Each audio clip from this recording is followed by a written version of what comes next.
bottomless damnation.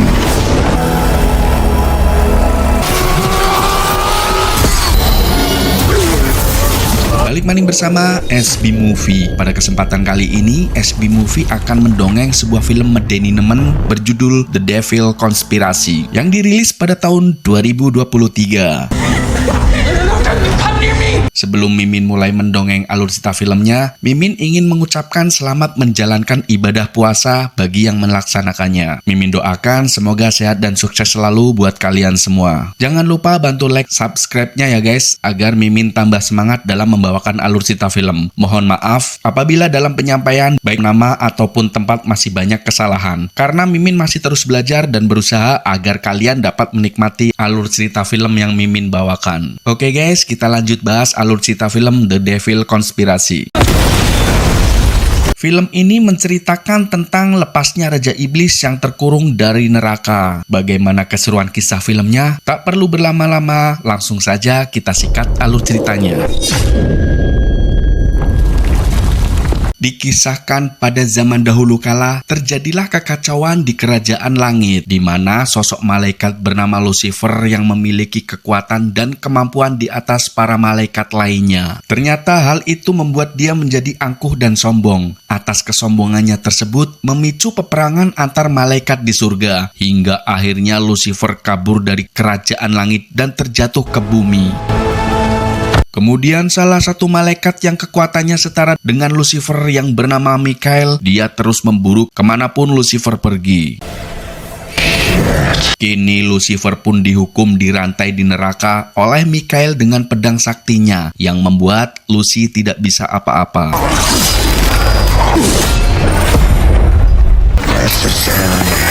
Sebelum Mikael pergi, dia memerintahkan kepada Lucy agar bertobat dan akan dibebaskan dari jeratan rantainya. Namun Lucifer menolak dan memilih untuk menjadi Raja Iblis di neraka daripada dia menjadi pelayan di surga. Lucifer juga berjanji bahwa suatu saat pasti dia akan terbebas dari rantai yang mengikatnya dan akan membalaskan dendamnya. You're gone! Seiring berjalannya waktu, pasukan iblis mulai bersekutu dengan Lucifer di neraka. Para iblis terus mencari cara agar Lucifer bisa terbebas dari rantai pedang milik Mikael. Over time, Sementara itu, di bumi para penyembah sekte iblis, mereka mendirikan sebuah benteng untuk menjaga lubang tempat Lucifer terjatuh. Dan lubang itu adalah lubang menuju ke dimensi neraka, di mana para penyembah sekte iblis percaya bahwa kelak Lucifer akan bangkit dari lubang tersebut. believing one day he Beberapa tahun kemudian, terdengar kabar di seluruh dunia bahwa DNA Yesus akan dipamerkan beberapa hari lagi, tepatnya di sebuah museum bersejarah di Turin, Italia. Ribuan orang pun antusias ingin menyaksikan peristiwa sejarah ini yang disebut kain kafan Turin, di mana kain kafan tersebut diklaim milik Yesus. Selain itu, juga banyak jenis patung terkenal hasil karya masyarakat Vatikan. Lalu kita melihat seorang wanita bernama Laura. Dia adalah mahasiswa asal Amerika yang datang untuk melihat peristiwa sejarah ini. Di sana Laura disambut oleh seorang pendeta muda bernama Marconi. Ternyata Laura di sini menjadi tamu spesial, sehingga dia bebas memasuki pameran yang diselenggarakan. The shroud is a photograph of the resurrection. Very special. Just this way. Kemudian Marconi menunjukkan sesuatu yang spesial, yaitu sebuah patung yang menggambarkan saat di mana malaikat Mikael sedang menikam iblis dengan pedangnya. Of many good people. Lalu Marconi pun bercerita tentang sejarah Mikael si malaikat yang baik bertarung melawan Lucifer, hingga Mikael memenjarakan di neraka dengan pedangnya. Lucifer would have consumed us all if Michael hadn't. Marconi menambahkan bahwa ada sebuah ramalan yang mengatakan kalau Lucifer akan datang ke bumi dan Lucifer akan mengaku sebagai Tuhan palsu. Marconi pun berdoa dan berharap semoga ramalan itu tidak akan pernah terjadi. Kemudian Marconi pun pamit pergi dan membiarkan Laura untuk melihat-lihat patung-patung itu. Setelah Marconi pergi, Laura mencoba untuk menggambar dari patung tersebut dan tak lama terdengar suara bisikan yang memanggil namanya. Awalnya dia mengira itu Marconi. Setelah lingak-linguk, ternyata tidak ada orang. Father? Tak terasa waktu pun menjelang malam. Beberapa pengunjung mulai keluar museum, namun terlihat salah satu penjaga membiarkan seorang wanita masuk museum. Wanita tersebut bernama Cempluk. Sementara itu, Laura masih terus menggambar dan tanpa ia sadari, Cempluk sedang memperhatikannya. Lalu Laura yang mendengar suara krusak-krusuk, dia pun melihat ke arah jendela dan ternyata seekor burung gagak hitam muncul di jendela. Di sini Laura masih belum sadar kalau Cempluk terus memperhatikan dirinya. Tak lama datang penjaga museum lainnya dan meminta kepada Laura untuk segera meninggalkan museum karena tempatnya sudah ditutup.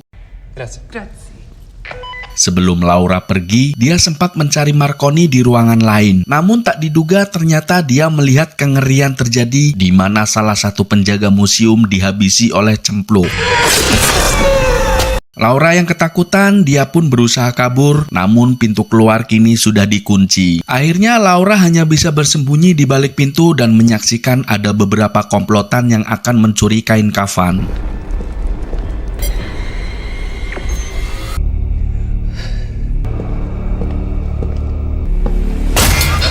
Tak lama Marconi datang dan dia mencoba untuk menghentikan aksi Cempluk yang mau mencuri kain kafan. Namun naasnya Marconi justru dihabisi oleh Cempluk. Evil spirits who desire the ruin of souls.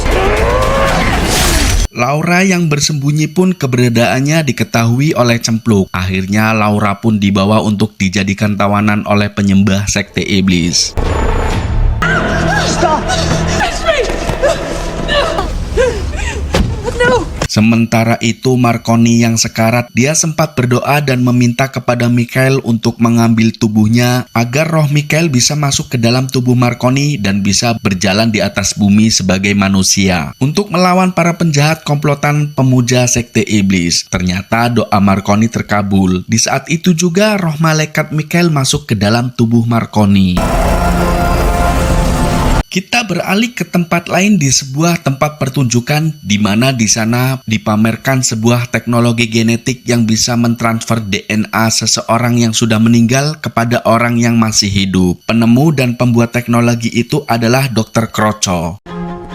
Thank you all for coming. Dan terbukti nyata teknologi tersebut saat seorang anak bermain biola dengan mahir karena hasil dari transfer DNA seorang pemain biola terkenal yang sudah meninggal. Dengan kata lain, Dr. Kroco bisa membangkitkan orang yang berpengaruh dalam sejarah untuk bisa dihidupkan kembali. Can bring these dry was a puzzle that could not be solved. Dan ternyata tujuan utama Dr. Kroco adalah demi membangkitkan Lucifer dengan kain kafan Yesus yang dimana kain itu terdapat DNA Yesus. Tak lama, Cempluk muncul dan memberi kode kepada Dr. Kroco untuk ikut dengannya. Setelah tiba di markasnya, Cempluk menunjukkan kain kafannya kepada Dr. Kroco. Prepare the surrogates.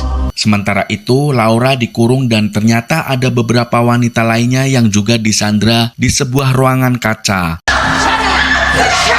Tak lama datang beberapa anak buah Cempluk lalu mengambil sampel darah dari Laura.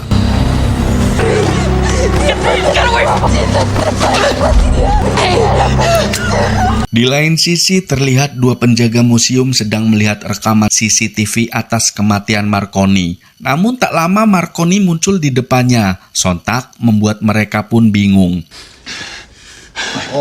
Tanpa banyak menjelaskan, Marconi pun langsung menanyakan tentang keberadaan seseorang yang disebut sebagai penjaga kain kafan selain mereka yang ada di museum. Keduanya pun memberitahu bahwa orang tersebut bernama Karnoto, yang kini tinggal sendirian di tengah hutan. Kabarnya, Karnoto juga adalah orang yang meramalkan akan kebangkitan Lucifer di masa mendatang. Singkatnya, Michael pun langsung menuju ke tempat di mana Karnoto berada dengan mobil jadulnya.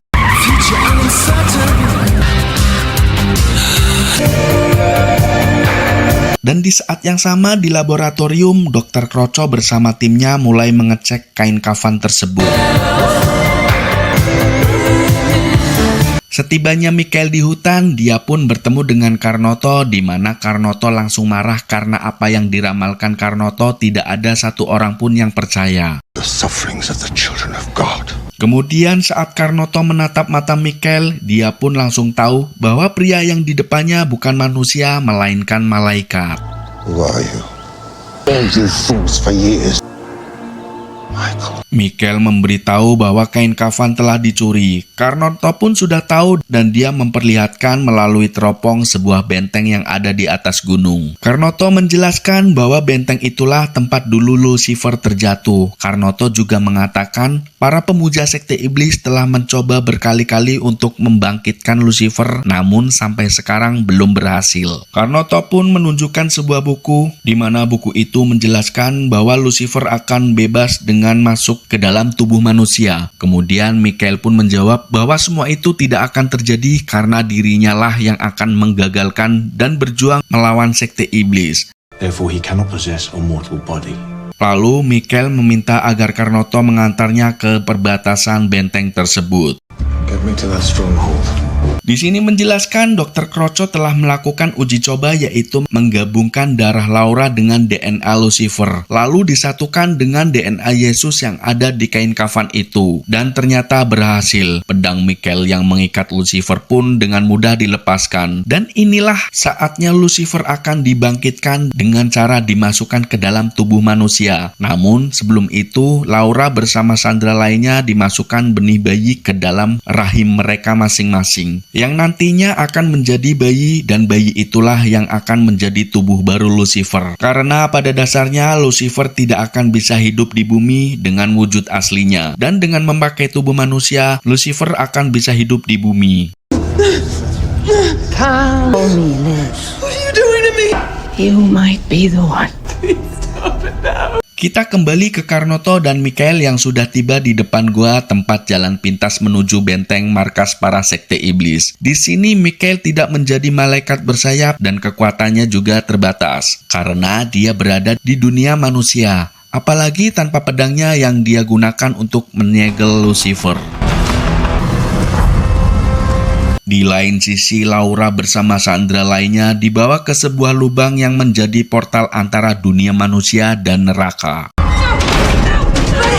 Setelah berada di tengah lubang dengan dikerangkeng dan dikurung besi, tiba-tiba muncul para iblis pengikut Lucifer dan memegang Laura bersama temannya.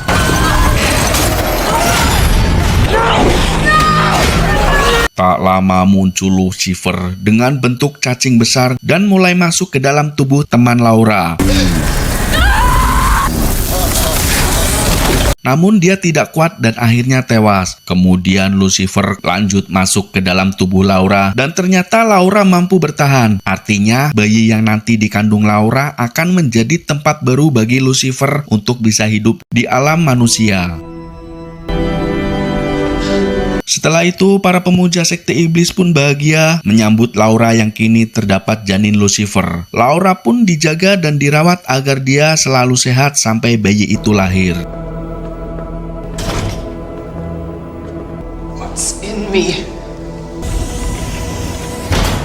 Sementara itu, Mikael yang berhasil menerobos masuk, dia pun berhasil mengambil kembali kain kafan tersebut. Lalu dari CCTV, Mikael melihat keberadaan Laura. Mikael pun bergegas menemuinya, namun Laura mengira itu Marconi. Smell that?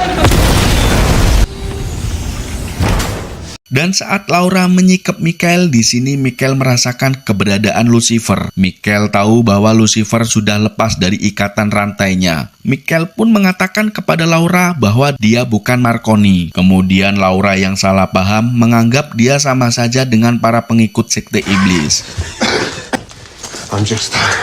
Setelah Mikael menjelaskan, akhirnya Laura pun paham. Cempluk dan para pasukannya pun terus mengejar Laura dan Mikael hingga menuju lorong bawah tanah. Tak lama muncul iblis yang memaksanya Mikael untuk bertaruh. Dan Laura juga kembali tertangkap oleh Cempluk lalu diikat di ranjang. If you hurt him, I'll kill the baby! Sementara itu, Mikael yang diikat, dia berhasil lepas dengan sedikit kekuatannya. Kemudian Mikael menuju tempat lubang dimensi dan nyemplung ke dalamnya yang menuju ke lubang neraka. Karena Mikael merasa tanpa pedangnya dia tidak bisa apa-apa. Dan saat di neraka, Michael mencoba mencari pedangnya. Namun tiba-tiba muncul para iblis dan akhirnya Michael pun diikat rantai oleh para iblis tersebut. Tak lama muncul para manusia mendekati Michael. Sedikit penjelasan guys, agar tidak gagal paham. Jadi ini ceritanya di pinggiran neraka, bukan di pusat neraka, di mana orang-orang di sini adalah mereka yang diculik oleh Lucifer dan terjebak di sana. Mereka menemui Michael untuk meminta pertolongan agar dibawa kembali ke alam manusia atau ke bumi. Namun di sini Michael tidak bisa apa-apa tanpa pedangnya. Michael juga tahu kalau pedangnya disembunyikan oleh mereka. Michael. Kemudian Michael pun memintanya untuk segera dikembalikan. Tapi di sini mereka belum sepenuhnya percaya apakah Michael malaikat atau iblis. No sword to save you. Boundaries is how we survive. Kemudian roh Lucifer kembali masuk ke neraka dan masuk ke salah satu iblis di neraka. Dia datang hanya untuk bertemu dengan Michael dan mengatakan bahwa sebentar lagi dia akan terlahir ke bumi, sementara Michael akan membusuk di neraka. Setelah Lucifer pergi, Michael seperti mendapat petunjuk dari Tuhannya bahwa dia akan mendapatkan kekuatannya kembali. Kemudian Michael meminta kepada mereka untuk mengembalikan pedangnya agar bisa menghentikan Lucifer bangkit. Dan Michael juga berjanji akan membawa mereka kembali ke bumi. Tak lama pasukan iblis datang. Setelah Michael berhasil mengambil pedangnya, para pasukan iblis pun berlari kocar-kacir.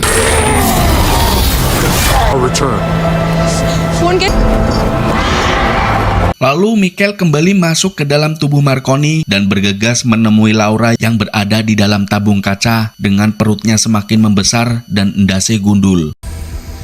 Laura. Kemudian Michael membawa Laura yang masih berada di tabung kotak, namun kini Laura sudah dirasuki Lucifer. Dia pun murka dan menyerang Michael.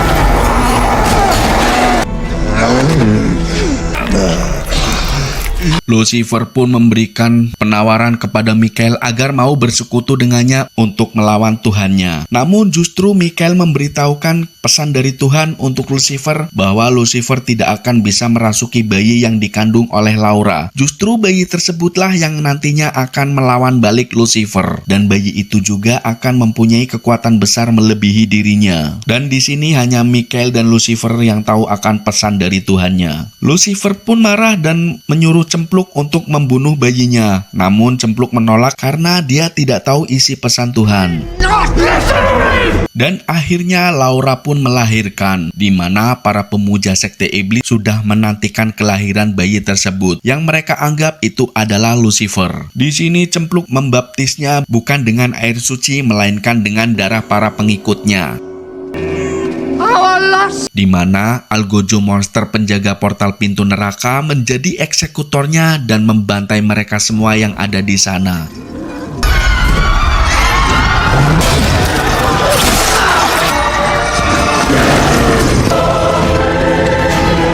Bahkan Dr. Kroco pun dibantai juga.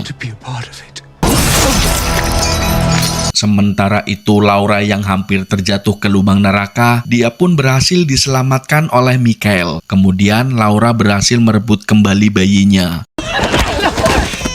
Dan Michael menyuruh Laura segera pergi dari tempat itu dengan mobil. Find Cardinal Vicini. Sedangkan Michael mencoba menutup portal pintu neraka. Namun tiba-tiba Algojo monster muncul dan menyerang Michael, di mana para iblis juga akan keluar ke bumi melalui pintu portal tersebut.